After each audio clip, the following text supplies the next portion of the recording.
We are going to begin the funeral service for Mrs. Sandra Rubin.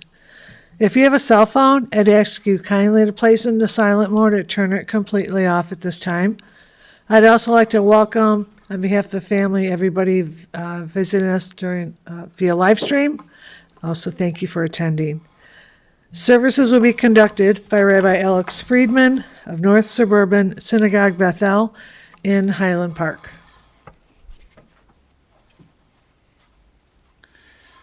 The first thing we'll do really before we start is to do Kriya, which is the tearing of the garment.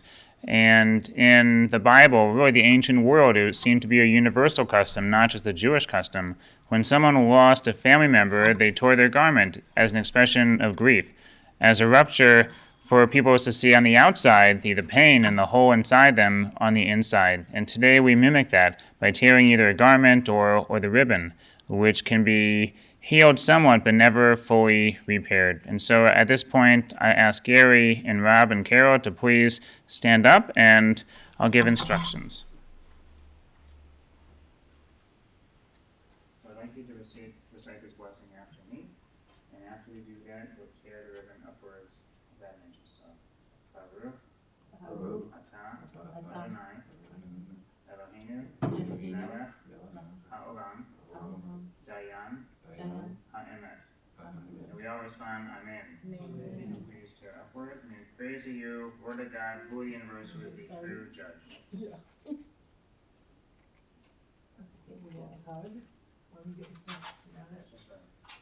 see, Anamanatam, Paramaraka, Ishamanayim, Nebrach. The Lord has given words taken, throughout all we praise God's name. And this is a painful moment, a sad moment. And the reason for her is because she meant so much to us. She loved us so much. And we thank God for the time that we had with her. We wish there were more. But today we celebrate her life and her legacy. This evening we'll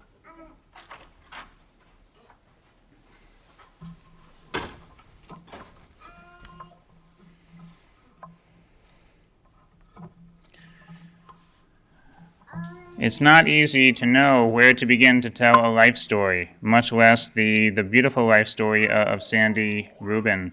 And so when I share where to begin the conversation and how to tell the story, we open up our scripture to our holy books, because our ancestors for millennia, this is how they began. This is where they turned when they didn't know how to begin the conversation, how to begin to tell a life story. And so I begin with a selection from Kohelet, from the book of Ecclesiastes. There's a season set for everything, a time for every experience under heaven, a time for planting and a time for reaping, a time for keeping and a time for discarding, a time for loving and a time for hating, a time for embracing and a time for refraining, a time for slaying and a time for healing, a time for laughing and a time for weeping, a time for dancing and a time for wailing, a time for birthing and a time for dying, a time for speaking and a time for silence, a time for seeking and a time for losing. In this moment, this day, this is the time when we say goodbye to our beloved Sandy. There's some people here who knew her really well, who spent many years of their lives, and today will tell stories to remind us of the best of who she was. And there are others here who didn't know her so well, and these stories will illustrate who she was that meant so much to the people here today. And we give a big hug to her whole family who's mourning and missing her on this day. To her husband, Gary Rubin, to her son, Robert and Jenna Wall, to her grandchildren, Benjamin and Daniel Rubin, to her stepchildren, Stephen and Nicole Rubin, Stephanie and Leon Reese and Sarah Rubin, to her sister, Carol and Richard Bosma, to her sister-in-law of David and Renee Rubin, and Brian and Michele Rubin. I now recite the 23rd Psalm. Mizmor David, Adonai ro'i lo achzar, bino teshi yarbiseni, al meminuko tinahaleni, nafshi yeshoveh v'yanchem b'makle tzedek v'man shemo, gam ki le'pegei samavet, lo iraba ki tamadi, shivtecha mishantecha, hema yinachamuni, ta'aruch lefanai shulchan, neged sorerai, dishanta v'shemen roshi, kosi rivaya, achto v'chesed yirdefuni, Kol yemei chayai, v'shavti b'veit Adonai le'orech yamim. And I ask that you please open your handout, and on the second page you'll see the English translation of the 23rd Psalm. Let's read that together, please. The Lord is my shepherd, I shall not want. He maketh me to lie down in green pastures. He leadeth me beside the still waters. He restoreth my soul. He leadeth me in the paths of righteousness for his name's sake. Yea, though I walk through the valley of the shadow of death, I will fear no evil, for thou art with me. Thy rod and thy staff, they comfort me. Thou preparest a table before me in the presence of mine enemies. Thou anointed my head with oil. My cup runneth over. Surely goodness and mercy shall follow me all the days of my life, and I will dwell in the house of the Lord forever. Amen. We'll now hear from the people who knew her best, who loved her the most. That is her family. And I invite forward to speak her sister-in-law, Michele Rubin.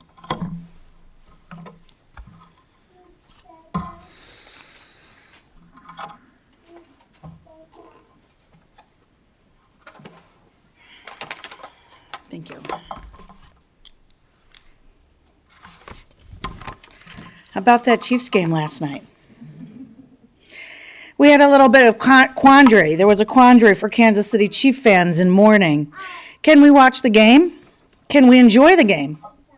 It was the Super Bowl, and Gary's hometown team was in it. But we wondered, is it okay to be happy? Is it okay to be distracted from our grief? And is it okay to have fun? During our brief discussion with Gary about this, he told us about he and Sandy used to watch the Kansas City Chiefs games together, and how Sandy, who knew nothing about football when they got married, learned all about football so that they could follow the games together. It was quickly decided that Sandy would want us to be together and to have fun and watch the Chiefs win a Super Bowl, so that's what we did. Gary put on his Chiefs Zumba pants, as he does for many games. And these are loud, red, obnoxious pants that he's had for decades. And we've made fun of his pants for decades. But being in the situation we were in, I asked him if Sandy liked the pants. And he said that Sandy tolerated the pants because he knew that it made him happy. And that pretty much summed up Sandy. I met Sandy about 22 years ago when she was in Chicago for a miniature show. And Brian and I went out to dinner with Gary and Sandy. And I remember leaving the dinner thinking what a nice person Sandy seemed to be after our first meeting, but more importantly, how happy Gary was. After they were married, Sandy quickly was embraced by the Rubin family, as I was so many years ago. And she became part of the large, loud, loving group who put the fun and dysfunctional that we call our family. Holidays, weekend get-togethers, whatever, Sandy was there for it all. Over the years, we had some good times together, from her joining us at the pumpkin patch near her home with my kids each October, or as the kids got older, trips to Las Vegas to celebrate our niece's bachelorette parties.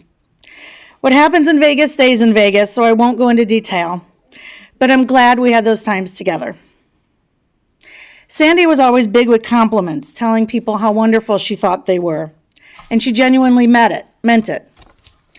When she would come to our house for dinner or a holiday, she would tell me how good everything was tasted and say that she wished she could cook like that. But she'd say it in a way that sounded as if she felt she was lacking because she didn't know how to make a brisket, which was ridiculous. So I'd respond, but I can't do what you do. And it's true. I wish I was as artistic as Sandy. But she didn't see it that way. And as much as she complimented others, she was equally hard on herself. Sandy's life experience has left her fragile and unsure, and she didn't give herself credit for her accomplishments.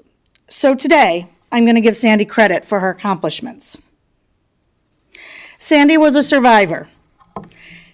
After 2 previous relationships that didn't succeed, and with a young son to support, Sandy reinvented herself as a floral miniature artist.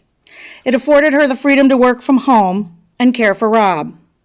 It wasn't easy traveling to shows to sell her art, Rob in tow, away more weekends than not. Financial instability loomed, but she persevered, worked hard, and never gave up. and Rob and Sandy became a team, conquering the world together. Sandy was artistic. She could see color and shape like no one else I've ever met, and how she could make those floral pieces on display right now, turn it from plain paper into beautiful art, constantly amazed me. She invented new tools, new techniques, and experimented in mediums other than paper to create jewelry and more. Beyond her floral miniature, she decorated her home beautifully and dressed, you could always tell, with great care. You could just sense how creative she was. As I've been reading some of the messages left on the virtual message boards, mostly from others in her miniature community, I get a better grasp of the impact she had in so many lives through her art. She is described by her peers as kind-hearted, generous, knowledgeable, kind, and giving. I wonder if she knew how many people she had a positive impact on that will stay with them for years to come. And Sandy loved unconditionally. She loved her son Rob and was fiercely protective of him. Whenever she mentioned Rob's name, her face lit up. She loved Jenna as well, so much, and thought they were a perfect match. She loved her stepchildren and grandchildren as well. Grandma Sandy enjoyed visiting the kids and spending time just being around them. And she loved Gary. Gary was the great love of her life, the person who made her feel safe and protected, and she relied on Gary to always take care of her, and he always did. She knew how much Gary gave to her in every way, and was eternally grateful to have found such a devoted and loving husband. Big or small, we all strive to leave a legacy when it's our time, and whether Sandy realized it or not, she left a legacy that will stay with a lot of people for a very long time. Thank you.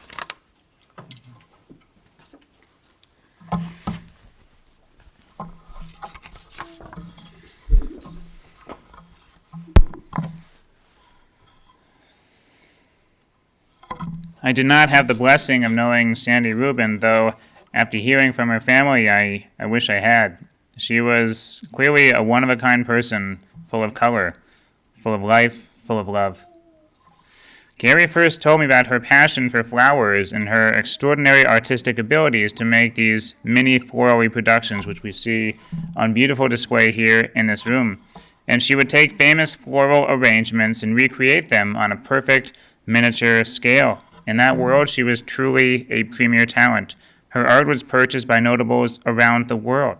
She was also cherished by her artistic and miniature colleagues, not just for her skill, but her personality and her kindness. This profession began as a hobby, and she took it to the next level when her friends started to tell her that she could recreate these flowers better than they could.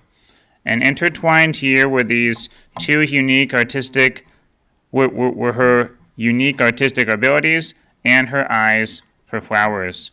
She truly loved all forms of art, and she excelled at many. Her master's degree in fine arts served her well professionally, and she brought home this passion and passed it on to her son Rob, who credits her with forming and nurturing his creative side.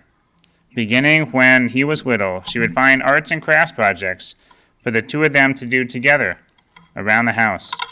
And even in the vocal arts, she excelled, as she was a talented singer as well. And this passion of hers was an outlet for her love of flowers and plants. She absolutely loved colors. She truly loved the natural world, and she loved delicate things. She absolutely could not get enough of walking through an arboretum and taking in the fresh flowers. In many ways, says her family, flowers represented her, colorful, sweet, sometimes delicate. I find it meaningful and comforting that the date she passed away is just a few days after Tu B'Shvat, which is the Jewish holiday that marks the birthday of the trees. And though it is cold here in Chicago, in Israel, trees and plants and flowers, they're beginning their slow process of blooming. Jewish people around the world are celebrating this dimension of God's beautiful earth by highlighting trees and flowers, now, even when it's typically too cold to go outside for a walk. And for a person who loved the outside world, the week of Tu B'Shvat is a special week. As important as art was to her, her family was values number 1, 2, and 3. Her son Rob was extremely close to her. She was his world. She was a most dedicated mother, and he calls her his best friend for a very long time. They had lots of fun together, like watching movies, and Sandy had a way of making Rob interested in certain movies he did not assume he would be interested in. She didn't force this on him, but she let him discover for himself. And when she was not out of town at a ministry event, she and Rob would do everything together, forming a close relationship.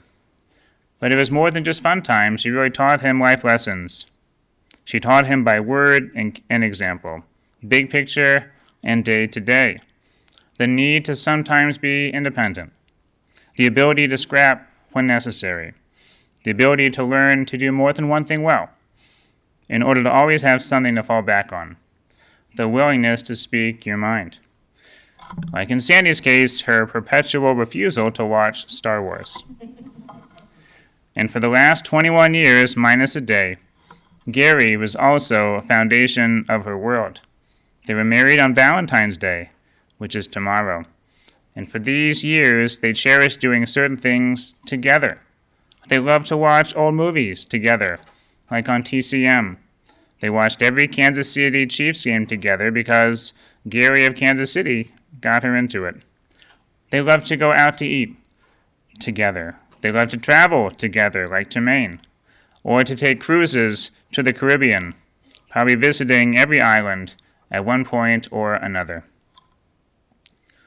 When Sandy married Gary, she married the man, but inherited his whole family, not just in name, but truly in heart. She truly adapted and embraced Gary's whole family, and they, for their part, many of whom are here, did so in return. She became part of the Rubin family, too. And this does not always happen, but Sandy was a case where she really embraced everyone, and everyone lovingly returned the hug. This reminds me of the Bible's famous character, Ruth. And like Sandy, Ruth was not born Jewish, but joined the Jewish people as an adult. And like Sandy, Ruth also had a fierce loyalty to her new family, discovered after a long journey to a new home. And Ruth famously said to her mother-in-law, Naomi, quote, "Wherever you go, I will go. Wherever you lodge, I will lodge. Your people shall be my people, and your God, my God."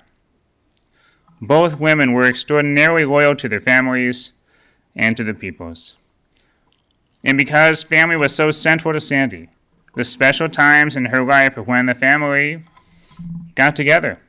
Birthdays were significant because the extended family was there too. The best holidays were the ones with large family dinners built in.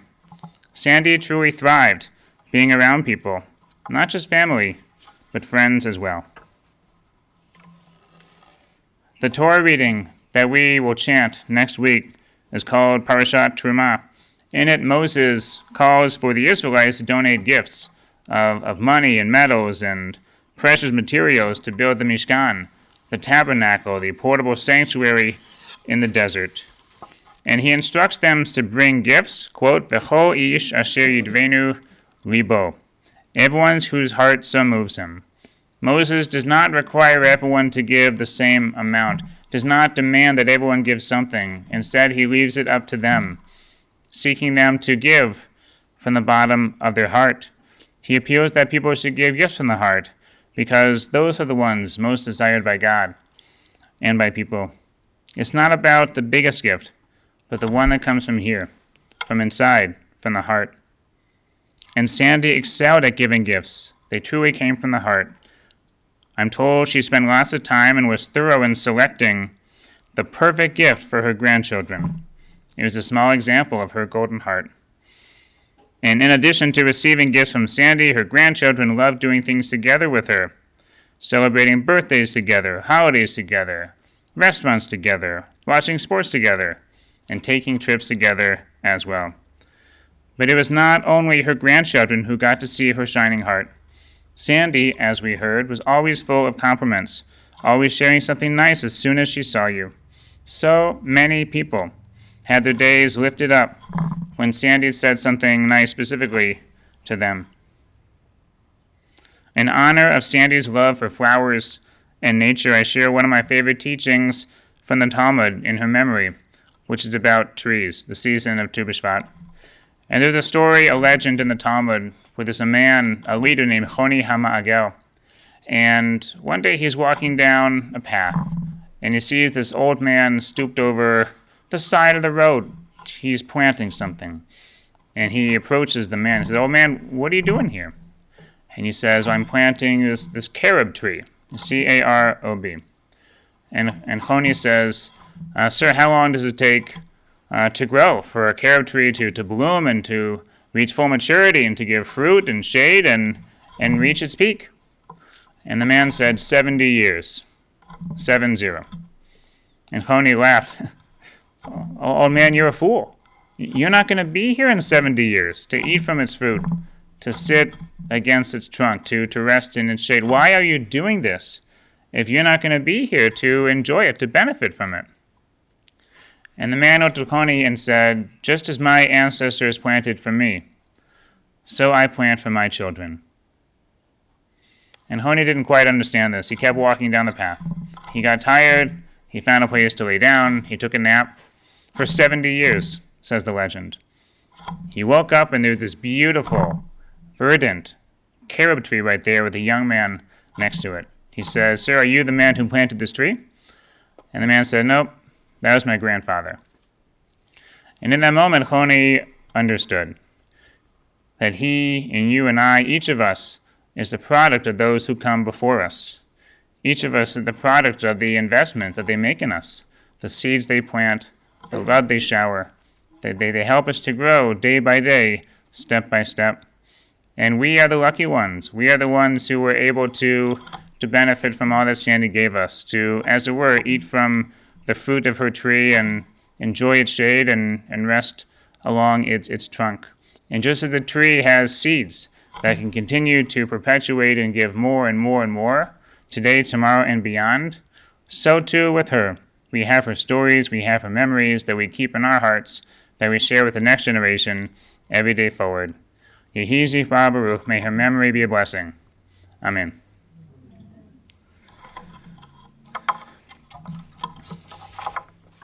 I ask that you please rise if you're able. We continue with the El Maleh Memorial Prayer.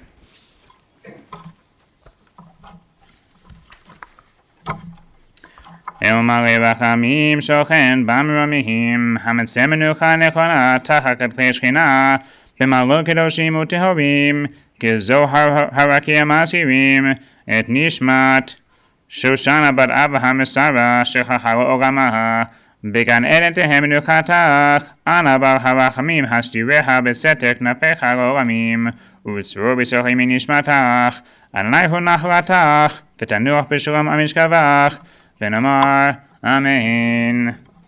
El Maleh Rachamim, exalted, compassionate God, grant infinite rest in your sheltering presence among the holy and pure to the soul of Shoshana Bat Avraham Esara, to Sandy Rubin, who has gone to her eternal home. Merciful One, we ask that a loved one find perfect peace in your eternal embrace. May her soul be bound up in the bond of life. May she rest in peace. And let us say, Amen. Please be seated.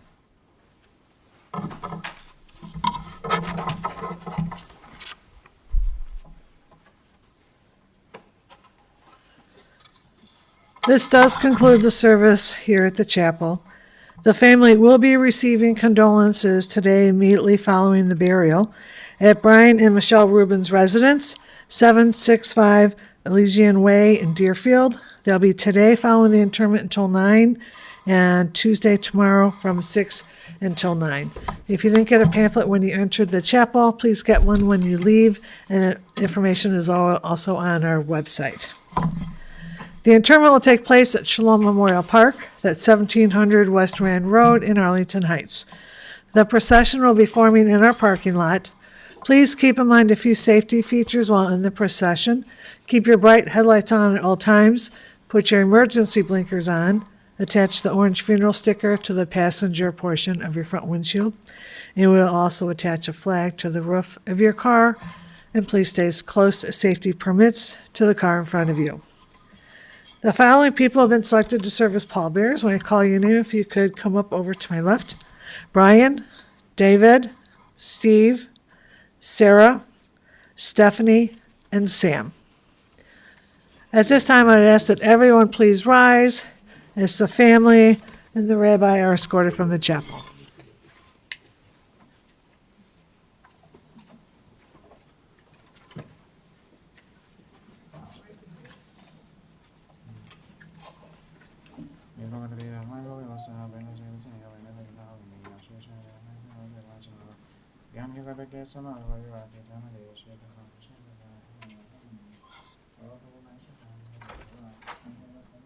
You have the family come right this way.